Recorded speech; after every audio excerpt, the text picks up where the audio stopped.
नरेश दिल्ली का बहुत बड़ा आलिम, बहुत बड़ा हदीस का उस्ताद, तरीके पाकिस्तान के जुर्म में उनकी जवान बेटी हिंदू उठा के ले गए। जवान बेटी हिंदू उठा के, इन जालिमों से पूछो, इन वडेरों से पूछो, तुम अपनी कुर्बानी तो बताओ।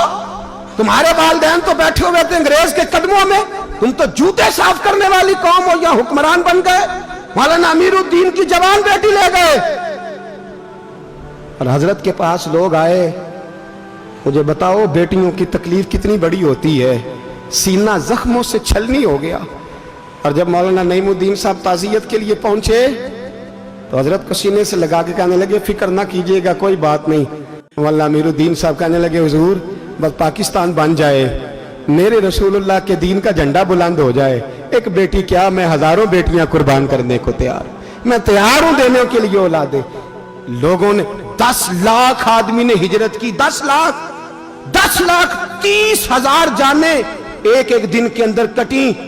लोगों के खूनों के ऊपर बना हुआ ये मुल्क, और इसके अंदर कभी कोई गद्दार आके बैठ जाता है, कभी कोई मक्कार आके बैठ जाता है, कभी कोई अय्याश आके बैठ जाता है, कभी बच्चे कत्ल होते हैं, कभी बच्चियों की इज्जतें लुटती हैं, कहीं 71 जनाजे इकट्ठे होते हैं। जालिमों को शर्म तक नहीं आती। हम किसी आइन को नहीं मानते, किसी कानून को नहीं मानते, हम मानते हैं उस पाकिस्तान को जिस पाकिस्तान में एक तरफ अल्लाह का कुरान हो और दूसरी जानब मोहम्मद मुस्तफा का फरमान हो। हमें किसी तीसरी चीज की जरूरत हो। अगर सेकुलर पाकिस्तान बनाना था तो इंडिया की गवर्नमेंट तो आज भी अच्छी है पाकिस्तान से, वहां तो जमहूरियत आज भी ज्यादा पनपती है। एक दफा भी कोई डिक्टेटर नहीं आया, तमाशा लगाया हुआ है, मैं ये कर दूंगा, मैं वो कर दूंगा। पागल कौन समझते हो हमें? बेवकूफों का मुल्क है ये, जो तुम्हारे जी में आता कहते जाते हो, जो जिसके मन में आता है वो कहते जाते हो। सुनो, इस्लाम किस तरह की खिलाफत चाहता है। अमीरुल मोमिनीन खलीफतुल मुस्लिमीन हजरत उमर फारूक, सुनो हुकूमत किसको कहते। हजरत उमर गुजर रहे, फजर की नमाज के बाद 2 गलियां रह गई हैं, आज पूरा नहीं हो सका आपका दौरा, जो रात को नकाब पहन के 2 गलियां रह गई तो नकाब ओढ़ के ही फजर के बाद निकल गए। एक छप्पर है छोटा सा, एक कुटिया है, झोंपड़ी, बूढ़ी अम्मा बैठी है। उमर फारूक गुजरने लगे, बूढ़ी को परेशान देखा, अम्मा जी इजाजत हो तो अंदर आ जाऊं। बूढ़ी कहने लगी, चल दौड़ जा, अपना काम कर, क्यों इजाजत दूं?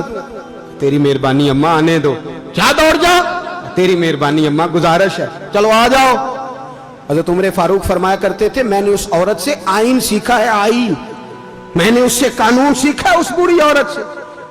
अंदर आ गए उमर फारूक, अम्मा क्या परेशानी है, क्या बात? अम्मा कहने लगी, खामद इंतकाल कर गया, औलाद अल्लाह ने दी कोई नहीं, मैं गरीब हूं, 3 दिन से रोटी नहीं खाई, 25 दिनार का कर्जा चढ़ गया है, मुझे उमर फारूक से बड़ी शिकायत है, उसने मेरा हाल ही नहीं पूछा। हजरत उमर कहते थे, मुझे उसने दस्तूर और आइन सिखाया। कहने लगे शिकवा है, उमर आया ही नहीं। हजरत उमर कहने लगे, अम्मा, उमर को क्या पता कि तू इस हाल में है। अम्मा दस्तूर बयान करती है, अम्मा जमहूरियत का ऐलान करती है, कहती है नहीं पता उमर को, तो उमर से कहो छोड़ दे हुकूमत, उसके हवाले करे जो खबर रख सकता है, ना इधर उधर की तू बात कर, ये बता के काफिला क्यों लुटा, मुझे रहजनों से गरज नहीं, तेरी रहबरी का सवाल है। उमर से कहो छोड़े हुकूमत, उसको दे जो पता रख सकता है। हजरत सैयदना नाफे फरमाते, जिसके सामने किसरा और रूम के बादशाह कांपा करते थे, मैंने उस उमर को बूढ़ी अम्मा के सामने कांपते हुए देखा है। राशा तारी है उमर फारूक का।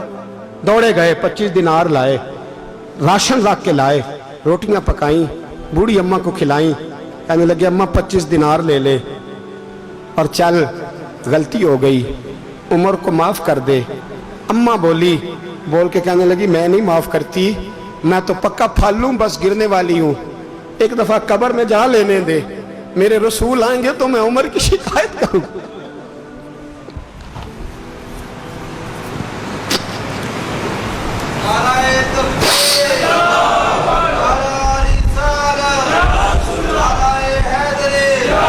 फरमाया, मैं शिकायत करूंगी महबूब पाक से और अर्ज करूंगी, हुजूर इससे पूछ, इसको निगरान बनाया गया, इसने मुझ बेवा और लवारस की खबर ही नहीं ली। ये है आईन इस्लाम, یہ دستور مصطفیٰ کریم صلی اللہ علیہ وسلم. یہاں کتنے غریب بھوکے سوتے، کتنوں کے بچے روز اغوا ہوتے، کتنی مصیبتیں. گورنمنٹ کہتی ہے کچھ بھی نہیں کچھ بھی نہیں کچھ بھی نہیں، افواہ ہی ہے افواہ ہی ہے. افواہ ہے تو اس کا علاج کیوں نہیں ہوتا؟ آپ میدان میں سر عام آ کے اس کا اعلان کیوں نہیں کرتے؟ جاگیے اور سنیے میری بات. حضرت سیدنا فاروق اعظم نے 25 دینار دیے، پھر اس اماں کو کھانا دیا. کوئی برادری نہیں اس اماں کی، کوئی ووٹ بینک نہیں، کوئی یہ اماں کسی بڑی برادری کی نہیں جس کا 2 لاکھ ووٹ ہو. امیر المومنین ہو کے عمر فاروق اماں کے قدموں میں بیٹھ گئے. کہنے لگے اماں عمر کمزور ہے، حضور کا سامنا نہیں کر سکتا، تیری مہربانی نبی پاک کے سامنے شکایت نہ کرنا. اماں کہنے لگی چل میں تیری خاطر معاف کر دیتی، جا تو مجھے کسی اچھی ماں کا بیٹا لگتا ہے، جا تیری خاطر. کہنے لگے چل پھر مجھے لکھ کے دے. کہنے لگی میں تو ان پڑھ ہوں، تو لکھ دے میں دستخط کر دے. حضرت عمر نے لکھا. ایک بوڑھی اماں کو شکایت تھی خطاب کے بیٹے عمر سے، اور پھر وہ معاف ہو گئی. اماں کہتی ہے میں نے اللہ کی رضا کے لیے معاف، یہ دستخط کر دو. اماں کے آگے کیا تو حضرت علی آ گئے، حضرت عبداللہ ابن مسعود آ گئے. کہنے لگے عمر یہاں پھر رہے ہو، میں سارے مدینے میں ڈھونڈ رہا تھا. اماں اٹھ کے کھڑی ہو گئی، ہائے میں مر گئی، یہ عمر تھا، یہ میں نے کیا کیا؟ حضرت عمر کہنے لگے اماں نہ، اپنے وعدے پہ قائم رہ، تو نے جو کہا تھا اس پہ قائم رہ. ہمیں تو بتایا گیا تھا یہ والا نظام پاکستان میں آئے گا، یہ کہا تھا قائد اعظم نے، یہ رنگ ملے گا تمہیں. کہا ماں تو وعدے پہ قائم رہ، لکھ کے دے. لکھا، اماں نے سائن کیے. پھر حضرت علی سے کہنے لگے بطور گواہ آپ بھی سائن کر دو. پھر عبداللہ ابن مسعود سے کہنے لگے آپ بھی سائن کر دو. سائن ہو گئے تو جناب عمر نے رکا لپیٹا. حضرت علی کو کہنے لگے علی تو میرا دوست ہے، میری صبحوں اور شاموں سے واقف ہے.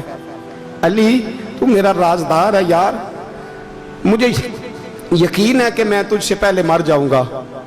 جب عمر کا انتقال ہو جائے تو یہ رکا میرے کفن میں رکھ دینا، یہ رکھنا میرے کفن میں. علی کہنے لگے پھر کیا ہوگا؟ پر میں جب نبی پاک میری قبر میں آ کے پوچھیں گے نا بتا تو حکمران تھا کیا کر کے آیا ہے، تو فرمایا میں رکا نکال کے عرض کروں گا سونے ایک اماں ناراض تھی میں اسے بھی راضی کر کے آیا. حضور میں راضی کر کے آؤں، یہ یا رسول اللہ میں لکھا